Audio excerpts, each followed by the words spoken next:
Cool. So, welcome to the In the Making podcast.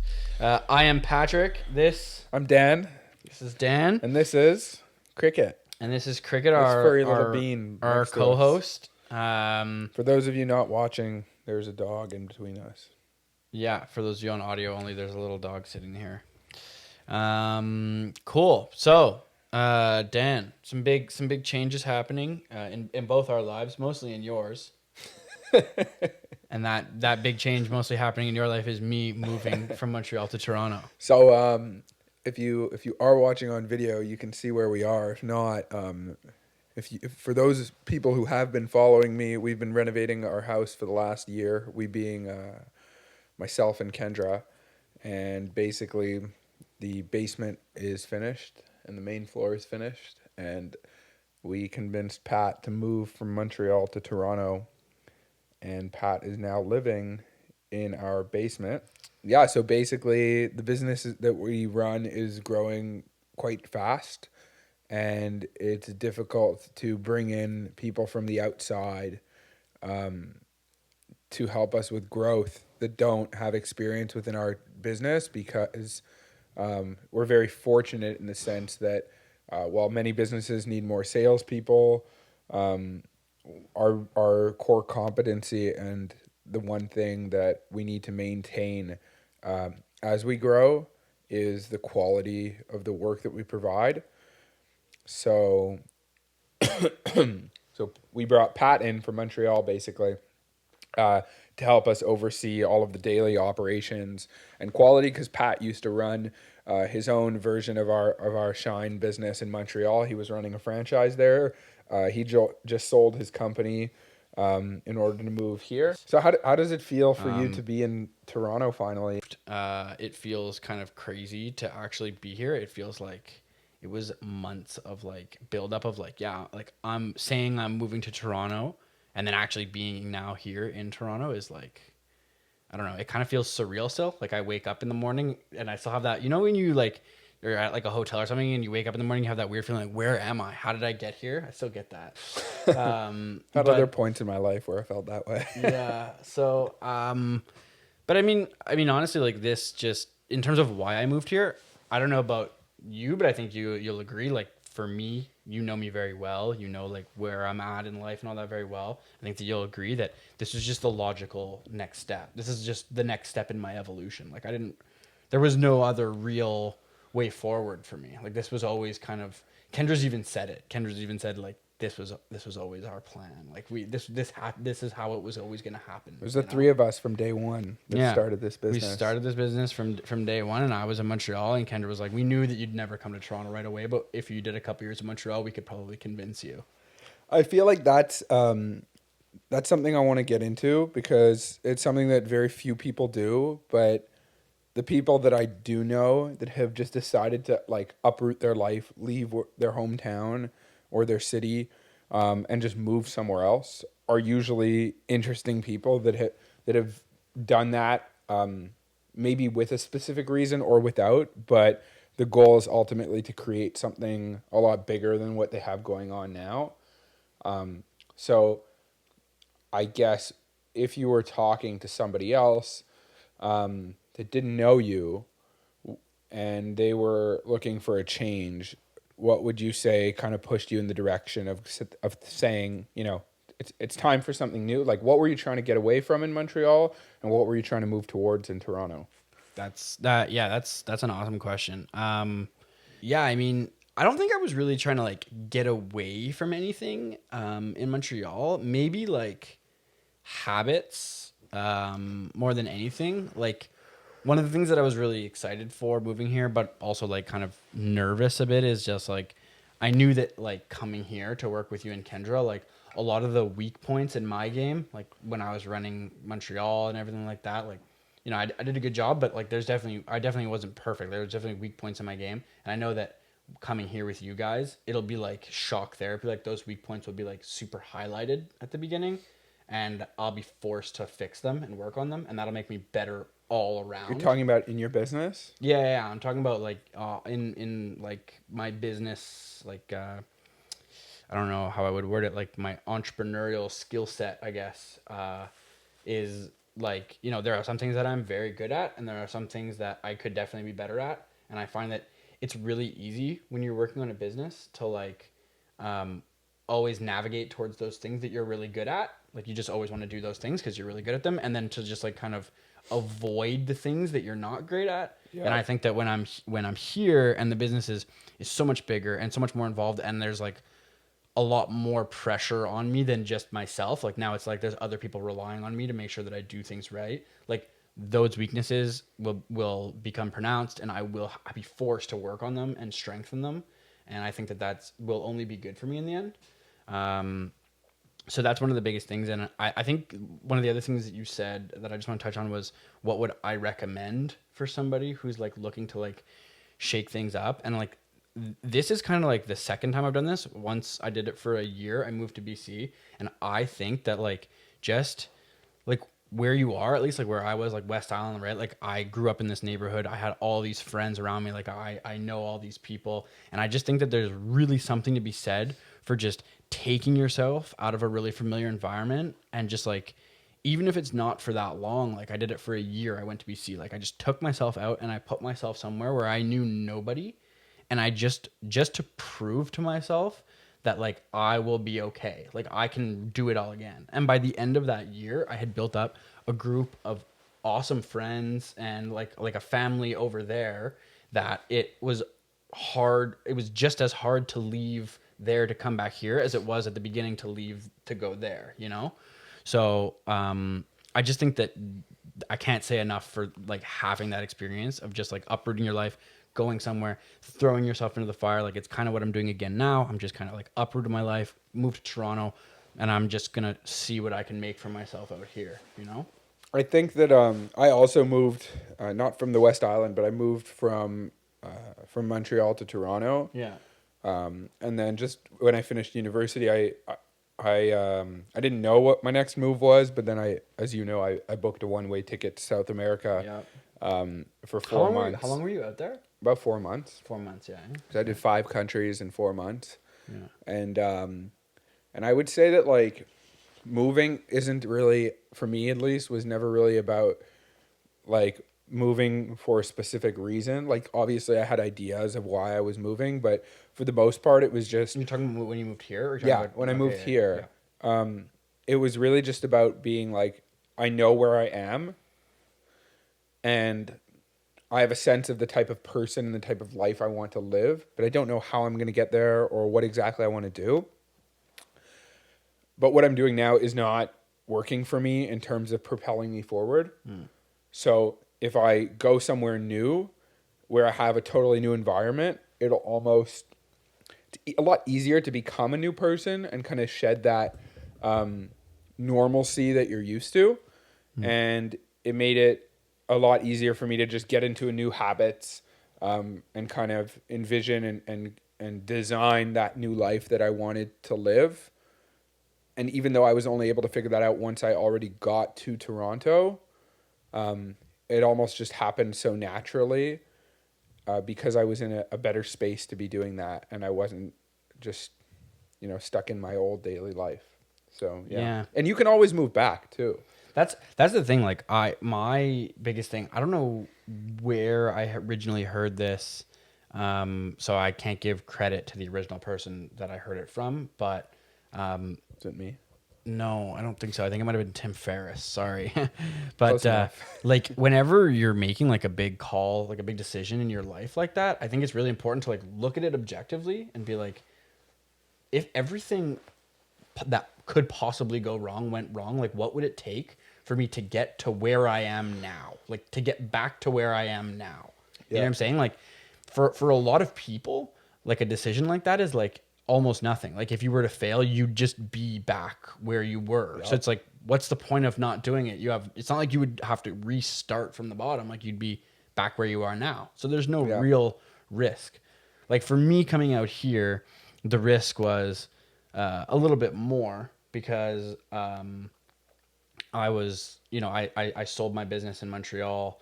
And so like if I were to fail here and move back, like I would have to restart from essentially nothing. But I don't know, when I was making the decision to move here, that never really factored in. Like failure didn't even come into my mind like an option. Burn all your boats. There you go. You burn all your boats at the shore, and there's only one way forward. Amazing. Was there anything else you wanted to touch on about? About the move, not really, man. I mean, it is what it is. We'll see how it goes, but so far it's been good.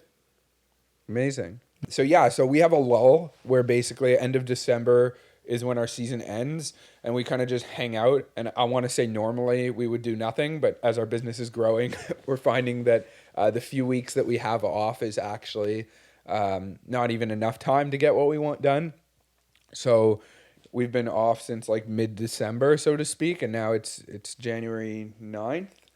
And it's not easy. I mean, I think that pretty much everybody at one point or another struggles with motivation and like getting themselves to get off the couch and actually do the things that they want to do, that they know they need to do. Yeah.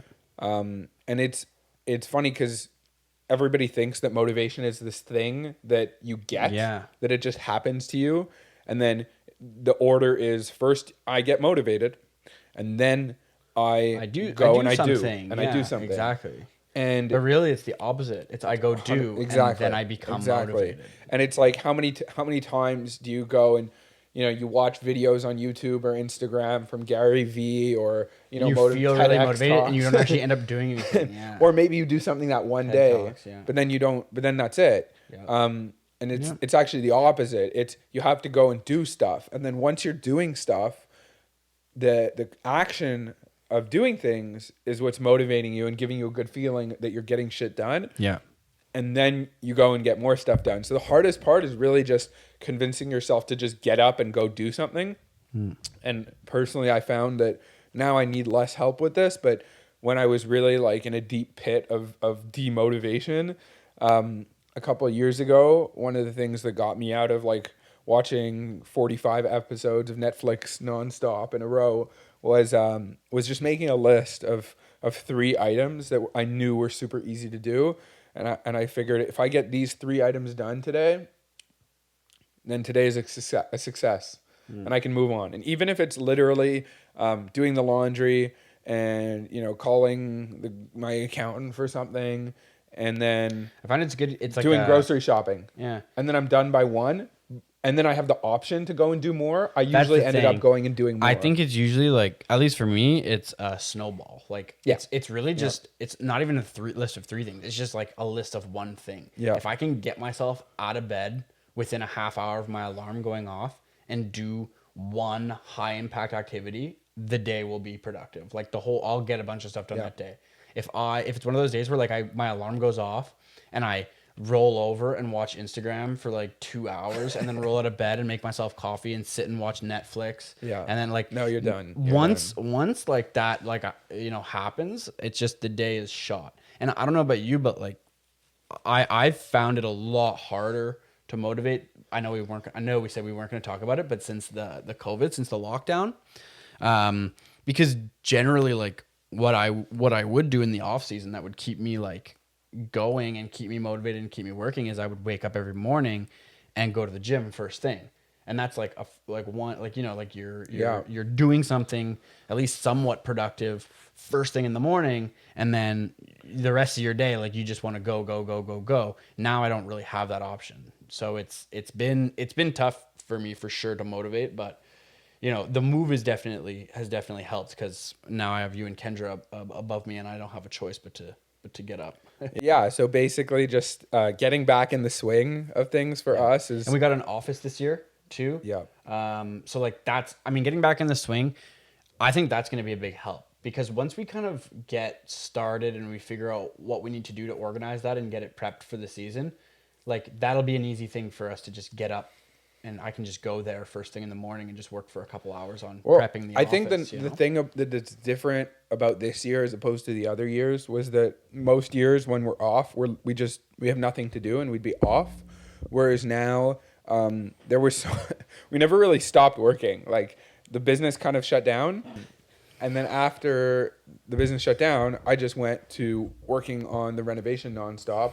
Yeah. And then Yeah. helping you move. And then you came here and it's building furniture and finishing the renovation so that we can go work on the office tomorrow. And then once the office is done, it's about hiring people and starting sales up again. So we never really, I mean, I know you stopped for a bit, I think, but When even then you're talking about this packing season, and you were always, yeah.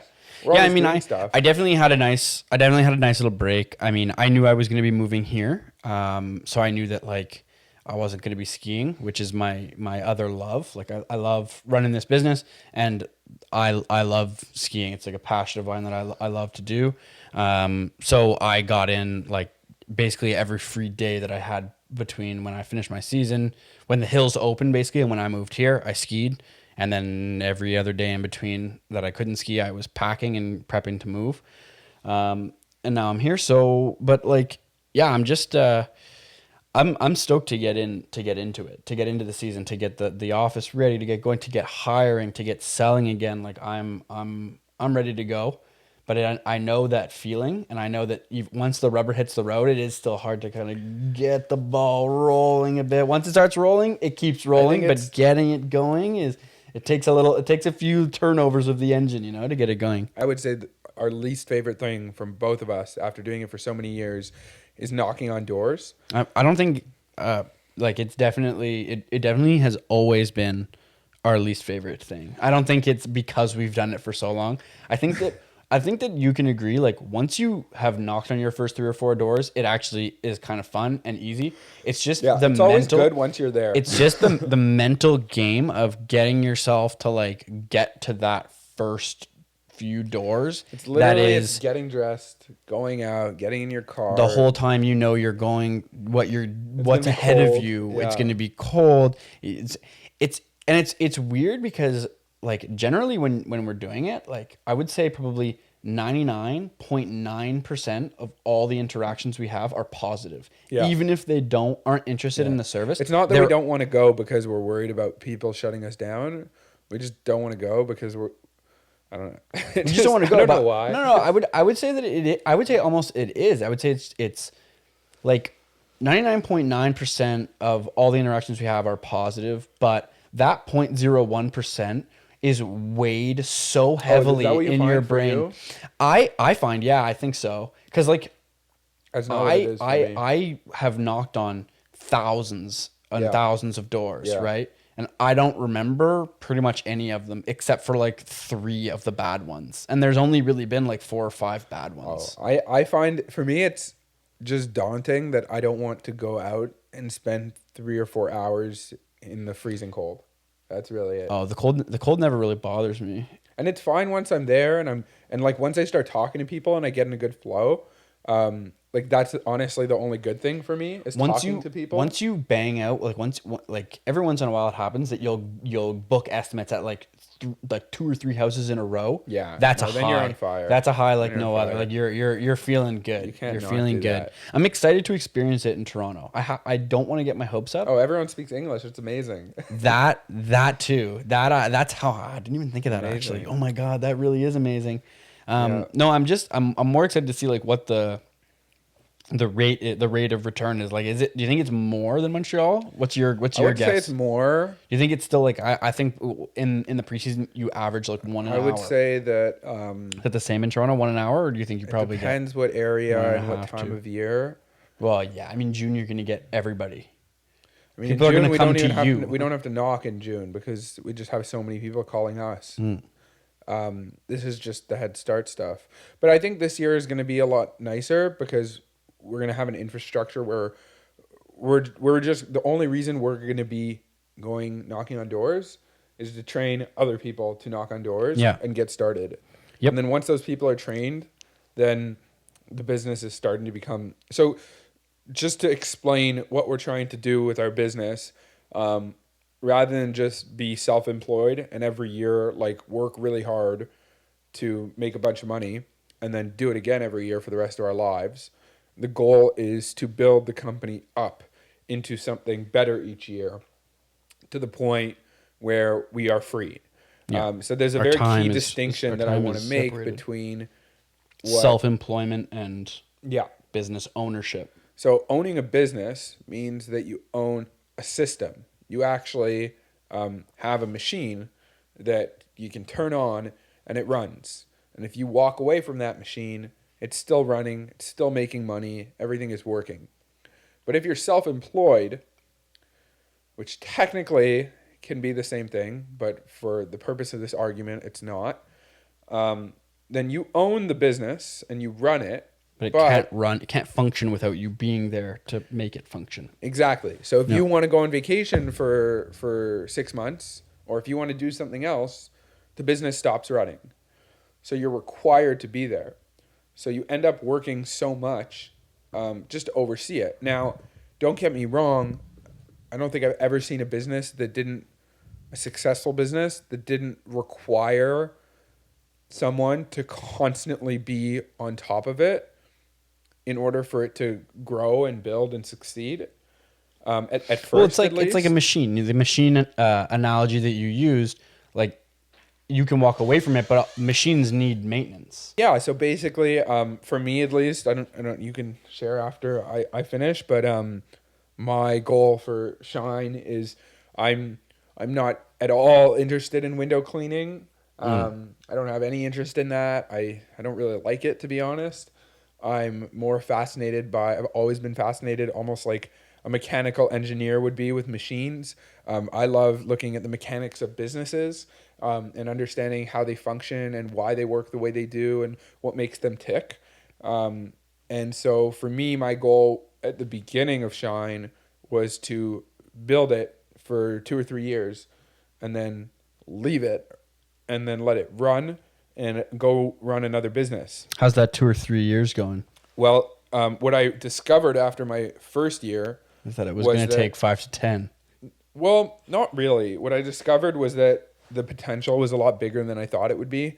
I thought we would do, maybe we would cap out at like a couple $1 million, and then it would just. I think my number was 3. Yeah. I thought we'd hit 3 million in revenue in like 3 or 4 years. And then we wouldn't be able to grow anymore. Like it wouldn't make sense anymore to grow because it just wouldn't be worth it. And then I would go and run another business because I would get bored. But the fact of the matter is that's not at all how it ended up being. After our first year, I realized that we had a massive potential. And last year, we absolutely blew our targets out of the water. And every year, I'm finding that we have to deconstruct and tear down our entire system of how we do things and then basically rebuild a new rule book for the company on how we do things because we can't continue to do things the old way in order to... If we want to make it to the next level, you can't do... Yeah, so it's almost like I'm starting a new business every year, which is really cool because I'm actually growing the same one. So I still have a goal within... Now I have 2 years left. So within the next 2 years to make it so that I am not really needed in the business and that I can go and run another business. But to have that power of that option to be there if I want to help it grow or to leave just would make me feel incredible as opposed to if I don't show up to work, then everything collapses. Things don't happen. Yeah. So that's, I don't think you've ever shared with me your goal for it. The thing that I love about business and being involved in this one and all businesses and working is just people. I really like working with people. I like employing people. I like clients. I like doing sales. Like I just really like live off of that. It's weird because I'm an extrovert for sure. I definitely get tired of other people after a while, but like I really need that. Like I learned at a young age. Like I don't know if you remember. Like I worked at a startup. I was doing programming for a year. Yeah, Share the Bus, and like that experience was incredible because there was a time then when I thought I wanted to work with computers and do that kind of thing, like software development and all that. And after working there for a couple months, I was like, this is the opposite of what I want to be doing. And that's when I totally shifted and went the other direction. And I was like, I need to do something that involves people. I need to be constantly like talking to people and building relationships and that kind of thing. So that's the kind of business that I really like. So for me, in Shine, like working like the production side of it and like the summer and having the employees and like building that like the culture and stuff like that, which I think we're actually going to get into a little bit, culture and our ideas for that in this episode. But like building that and working on the culture and having that is like, I would really love that. My other goal is to be able to essentially have my whole winters off, because I'd love to be able to pursue like big mountain skiing on a higher level. Which until now, like I lived a year in BC, so I was able to kind of see some of the big mountains and see what's possible out there. Just imagine in like 2 years from now, if you take like 2 months off and you're just going like heli skiing. That's it, exactly. Where's so I want to be We've doing. heard about Pat. Are we gonna meet our other boss? Yeah. Nope. Pat's heli skiing if he makes it back. Yeah, exactly.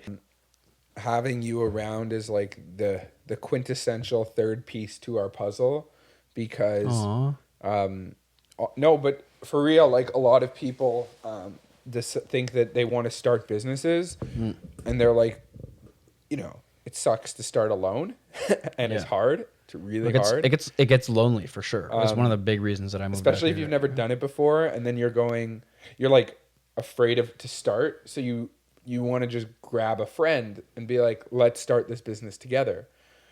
And I think the CEO of Waze, the GPS system, said that, you know, there's all those stats about how like 50% of startups fail in the first year and then 80 in the second year. But what he said, one of the things that he said that was really interesting was that if you survey the initial workers that are on board when that company got started, most of them, I think with an 85% certainty, or I don't know the exact numbers, but with a very high certainty could tell you that they knew, or they had feeling from day one, very early on, that it wasn't going to work out.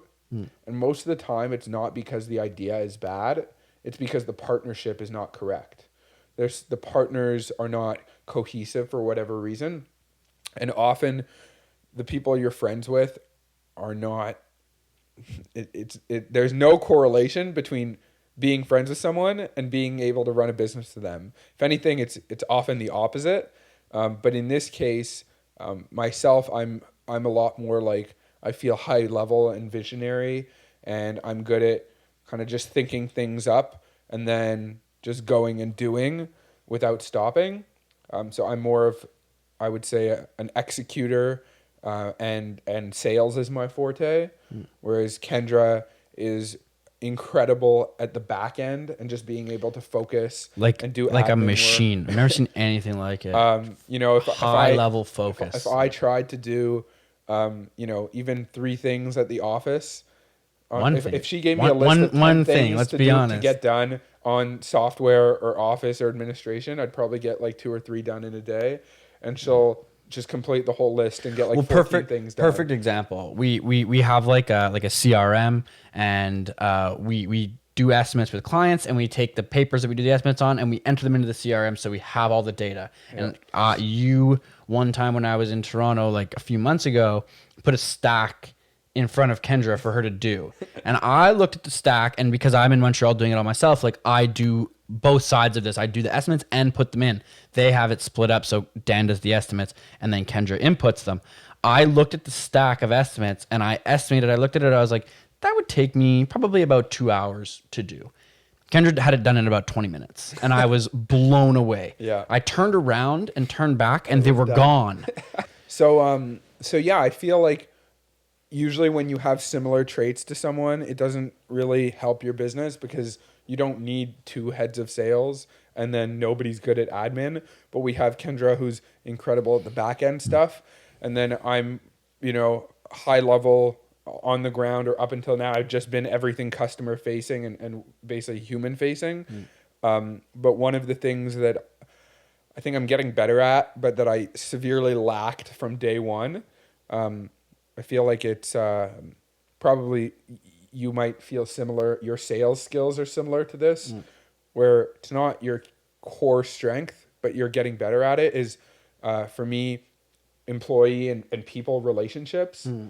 I feel like naturally I'm not always, I don't have as much empathy, that I'm thinking about others, and that I'm that person. And sometimes I can be a bit selfish or ignorant. Whereas sales is my absolute strongest point.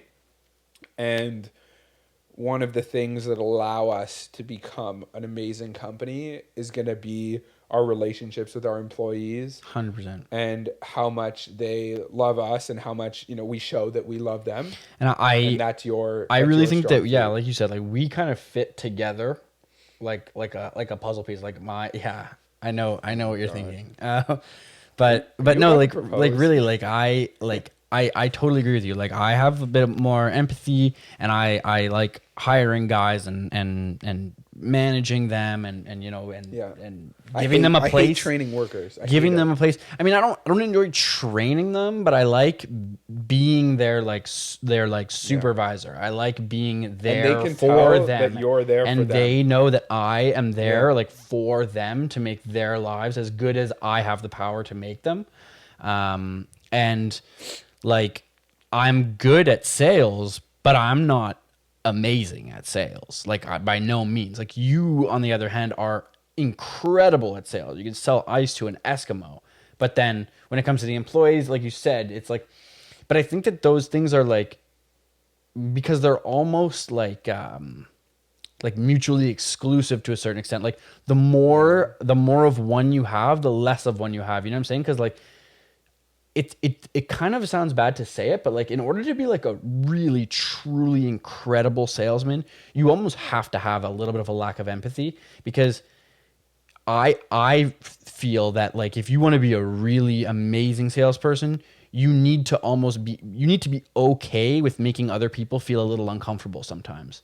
Because people need to be made to I don't feel think empathy uncomfortable. is the word. I think you need a lot of it. I think if I had more empathy, I would do better at sales, because Really. I'm I don't think you would. making, because the more, if I had more empathy, I would be better at doing the things that I would normally make people uncomfortable with, but make them feel good about it, so to speak. I think that I it's agree to a being able to certain relate. extent. I think it's being able to relate to people. If you're, the more relatable and likable you are, the easier it But like there is. are certain things, like for example, like just like the most basic sales concept, closing.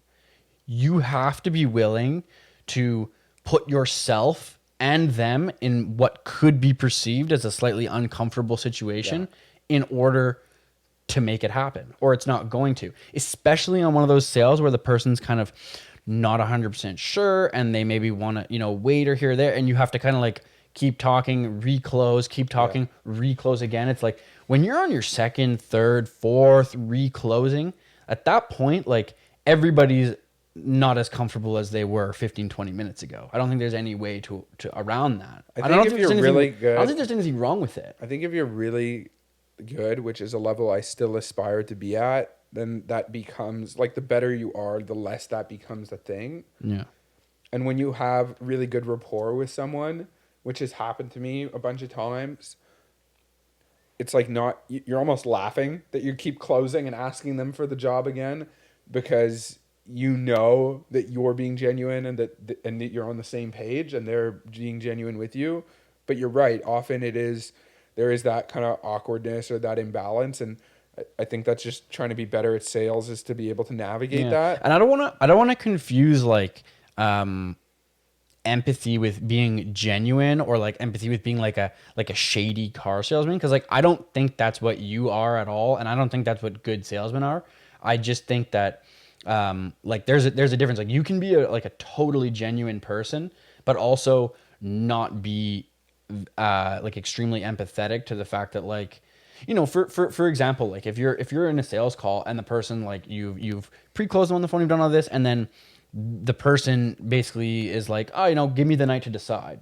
Like, I don't, like, in my mind, like, I know that for me, like, I'm empathetic because the person's like, it's more than I was expecting or whatever, you know, like maybe I made a mistake. Like, I would be empathetic and be like, I understand why they're saying it.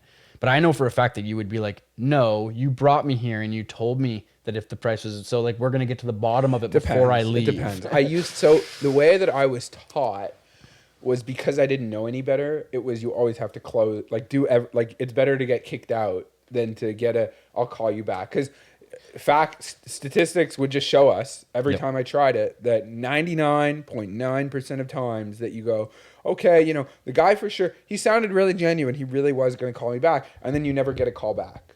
That's it. And you just lose every single one. So it's no longer, you know, me feeling for the guy. It's really just me knowing that for X, Y, and Z reasons, if I don't get a yes or no, I'm fine with a no. But if I don't get an answer now, then I'm not going to get an answer, period. And That's it's it. going to drive me crazy. It's the And idea that if I'm going to take my time and come to your place and spend this time with you, then you don't owe me the job, but you owe me an answer. Even if it's a no, you owe me you owe me an answer, a yes or a no. Because I came. You owe me the answer because before I go anywhere, I ask, Can you give me an answer? one way or the other, will you be able to give me an answer? Because we have so many meetings and I cannot follow up with everybody. So I can only go to meetings that can give me a definitive answer. And there are one or two times, you know, 1% of times where someone needs to get back to you and you're like, this was a total freak situation. I understand something happened in between our phone call and it is what it is. But most of the time I've just learned that like it's senseless for both of you. It's a big waste of time for both of you to deal with a bunch of calls back.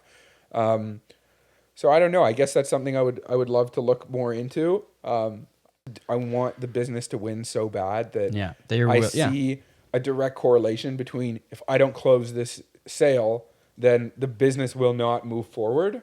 Whereas when it's with employees, it's almost like, I guess I'll just say like I'm a bit of an asshole and I'll kind of be selfish and I'll be like, okay, like if this doesn't work out with this person, like fuck it, I'll just move on. I'll find someone better. Like we can figure it out no matter what. But so I have less patience with that than I do with sales. Yeah.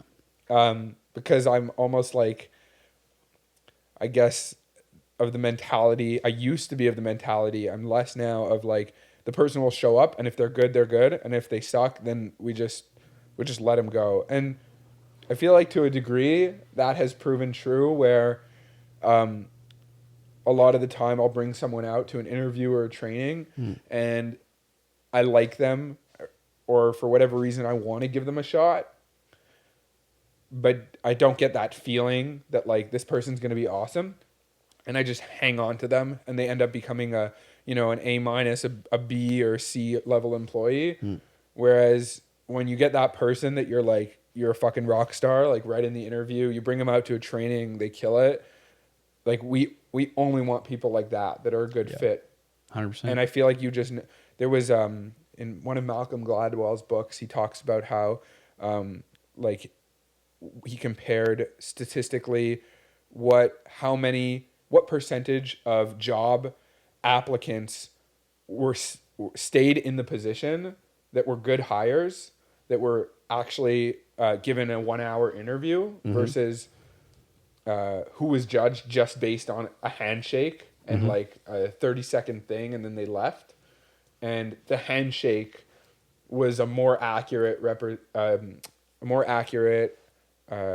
predictor of how of job success, of the feeling that the hiring officer got from that handshake was a more accurate predictor of success compared to the 1-hour interview.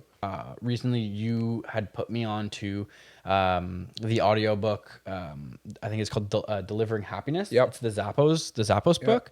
And at the beginning, he's talking about how like they had started this first company during the internet boom. It was about selling ads. What the business isn't really important, but he's saying like basically for the first like while they were just hiring friends. And the culture was like amazing. Like they would play every time they had a new hire, they'd do a big practical joke and it was funny and it was like a great way to like initiate people and all that. But then as the company started to grow really quickly, they just started hiring anybody who was willing. Once they got bought out. No, this is before they got bought out. Yeah. So once they started to grow quickly, they just started to hire anybody who would work for them. And the guy says basically that like as soon as they made that transition, he started to lose interest in working there. And so like I don't know, I think that first that first feeling that he's talking about there of like with all your friends and stuff like that is kind of what every company really strives for. I feel like a lot of companies don't. I feel like that's like a new age thing, Yeah, maybe you're right. but Yeah. I think that, and that's mostly in like the tech space because that's Yeah. what everybody in Silicon Valley is Like doing. beanbag chairs and all that kind Yeah, of they're like, oh, we got a ping pong table, Yeah. and it does work, but I think that probably 90% of companies that exist just don't. They don't even think about it. They don't do it. Yeah, you could definitely be right, but I think that it's if you best want to build a companies. big company, the best companies do. I think it's really important, and my biggest thing that I always think about is just companies always have good culture when they're small, and problems happen when they grow and the employees grow bigger and the amount of employees grow bigger and bigger. So my question has always been, and I have never really gotten a good answer, is there a way to grow a big company with a lot of employees that keeps a good culture? Yeah. Or not really? Yeah. Because I would argue, like you say, like, oh, all the tech Silicon Valley, like there's a lot of big companies like Facebook and Google and stuff like that. But I would argue that they don't really have great cultures. Often those are the actions that are required to maintain being like a good person and running a good business and taking care of your people and doing the right things are opposite of what it takes to make money today and always put profit first. You asked about hiring for culture. So I often I read a lot of books and I find that I don't usually get so many takeaways, but this one book gave me probably like 10, 15 takeaways for how we're going to change our hiring processes this year. Yeah. And the biggest one was he was saying that there were so many instances where they were going to hire someone and they had an interview with someone who was really qualified and they knew could make an immediate impact on their bottom line, but they chose not to hire them because they knew that they weren't a good cultural fit and they didn't want to. And then over time that would cause the decay of the company because Yeah. the biggest It's like Chinese water torture. That it's not like Yeah. you never hire a death person. by 1,000 cuts. Death by 1,000 Yeah. paper cuts. That's it. You never. Yep. There's not a bad hire that ruins your business. There's many bad hires over a very long period of time that slowly erode the business, and then maybe it doesn't fail, but it maybe it does fail, but it definitely will never reach the potential it could have without those bad hires. The biggest advantage that they have, that anyone has with a strong culture, is that it doesn't just become a job that you go to and then leave. It becomes a way of life. It Like becomes a family. your family. It's like us. Like I want people to feel what we feel. Yeah, basically, I think the biggest thing that's a huge thing this year is just going to be hiring, because you can train anyone. So like, right? hiring for culture, like what does that mean? Because like in my philosophy, when I'm hiring, I just always, the question I always ask is like, could I be friends with this person? Like, do I want to hang out with this person? Because that's basically what working for me is. It's like, I'm going to be spending a lot of time with this person. Am I okay with that? I feel like I've been betrayed by that. I used to hire people that I felt I would like to party with or whatever, and then Party with, maybe not so much, but am I okay with spending? I okay with spending a lot of my time day to day with this person, talking to this person, dealing with this person? Like, am I okay with that? Yeah.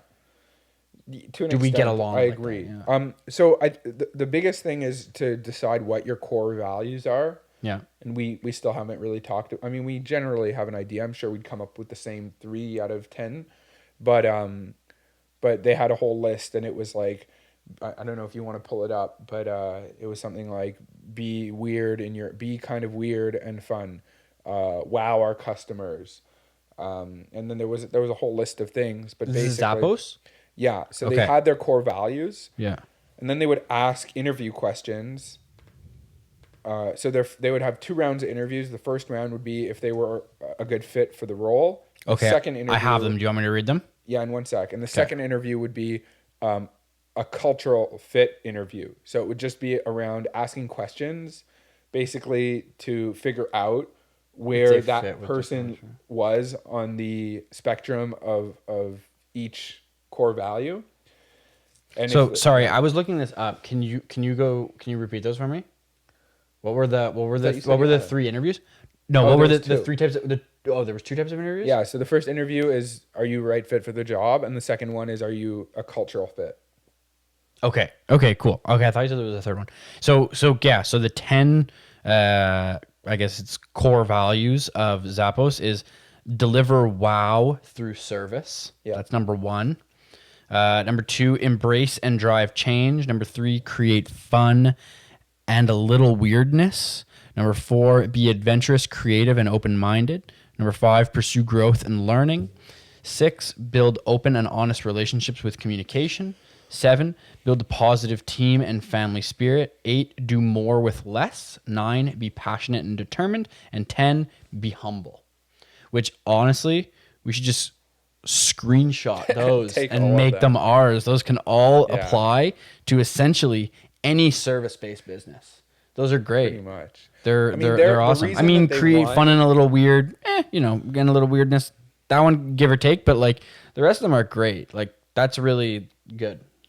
I think that when you take money off the table and you pay people enough, it stops becoming a driver and it becomes an afterthought.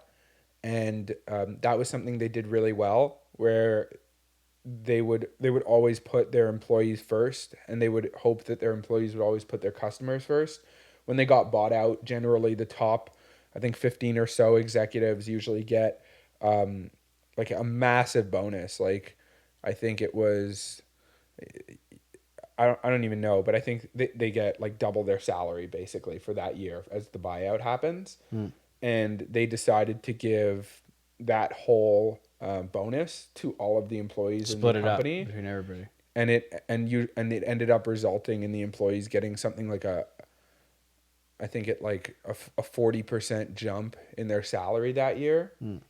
And he got all kinds of letters about how that allowed them to pay for procedures that needed to be done and take care of their family. And it was just, Of course, yeah. there was just such a huge, the vibe is basically like, wow, this, and this is just one example, but if they do that, 400 times a year, where you're basically showing your employees that we are here for you, then when the going gets tough, the employee is always going to go the extra mile for your customer and for They your feel like you're company. there for them, then they will. They really will go the extra mile. And that's for when you sure. get the most out of people, because Yeah.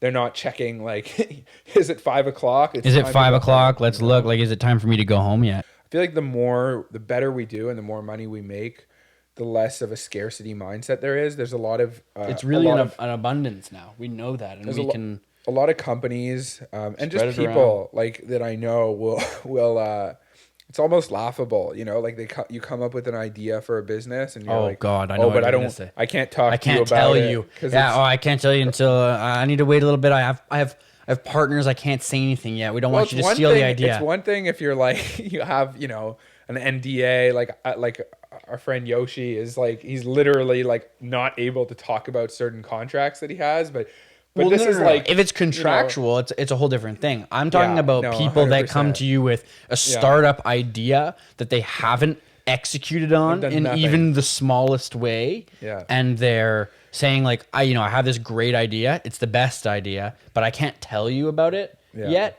because But just know that it's the But just know best. it's the best. But it's so good that I can't tell you because you're gonna steal it. And Yeah. it's like those like as it's- soon as I hear that though, and You're I don't know about done. you, but You're as done. soon as I hear It's that, over. I know that person's not going to make that idea happen, because right there they don't understand the most important part about their business, and that's that the idea is 5% and the execution is 95%. When you most good hear them. ideas Yeah. don't even work. Like when somebody tells you, and I know you for sure, I feel this and I know you do for sure. When somebody tells you that I have like a great startup idea, my first thought is not I want to steal it. My first thought is, oh, tell me, I want to help you. Yeah. My Yeah, first thought is yeah, like, yeah, well, it's yeah, like, oh, yeah. tell me about it. That's Let's super let's interesting. brainstorm. Let's Yeah, brainstorm. Let's see yeah. what we can do. Let's do Yeah. it. But like as soon as you get that, like, oh no, I can't tell you about it yet. I'm working on some things I don't want anybody to know about it yet. It's like, well, come on, man. a Like, what do you think I'm different gonna do? space. Steal it? Like, Yeah. And even and if I can steal it and make it better than you, then Yeah. you probably don't deserve to well, that's the it. It's like success in the MySpace first and place. Facebook, right? It's like Facebook didn't steal MySpace's idea. They just did it better. And if you come up with any startup, any idea that is worth its weight, right? Like within the first year or two that you create it, you're going to have 6 competitors who have created the exact same thing as you. And you have to prove that you're the best one. There's Like, I very mean, look few at TikTok. times where you TikTok don't wanna- came out, blew up, right? TikTok is huge now. And now there's like Triller and there's like a couple other ones that are trying, like nipping at its heels, because that's what happens. When you do something good, other people see it and they're like, I want to do that good thing too. Yep. So, there you go. Yeah. So that's pretty much it. Yeah, And just a couple things before we sign off. Basically, Apple Podcasts has part of their algorithm is, what is it, the first 8 episodes or 8 weeks, you said?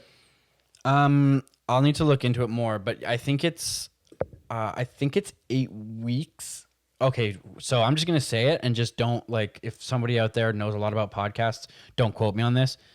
I might be wrong, but I think it's either 8 days or 8 weeks that you're in the No way it's 8 days.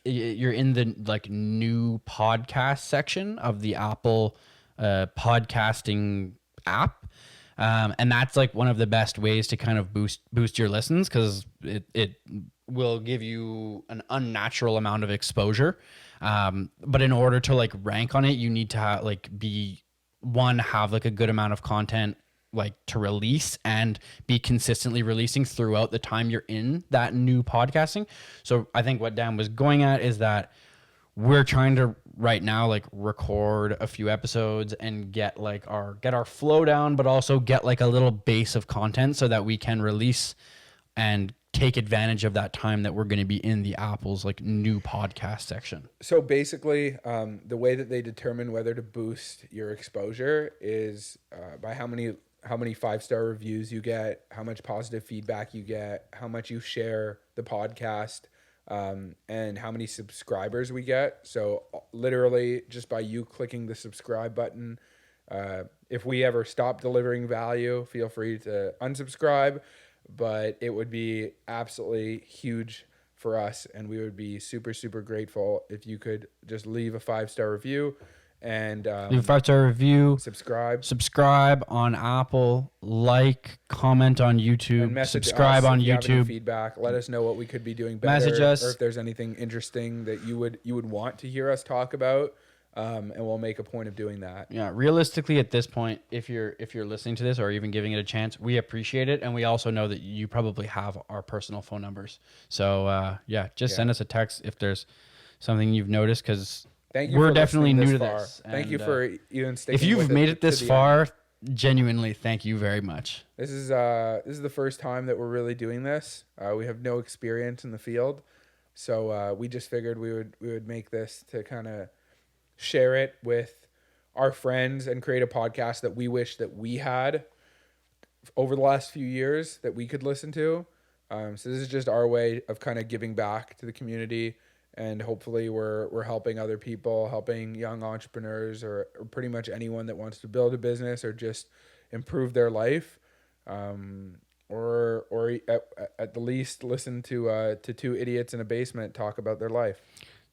Yeah, that's yeah. I mean that's pretty much it. Yeah, I mean yeah, that's it, and that's really what the name is for, right? In the making. We are constantly all being shaped and made, and this is kind of our journey and our attempt to kind of capture it for young entrepreneurs, like Dan said, but also I think for ourselves in 30 years to look back on and be like, wow, we were a couple of idiots in a basement. Thanks, guys. Thank you so much, and we'll see you next week. Hey everybody, this is Patrick, just checking in quickly after the episode to say thank you so much for listening or watching. We really appreciate it. We've got some super cool interviews lined up in the near future. We're very excited about them, and we think they're going to bring a lot of value to a lot of people. So make sure that you subscribe on your platform of choice. We are officially available on all major podcasting platforms and on YouTube. So make sure you subscribe there and stay tuned for more. We'll see you next time.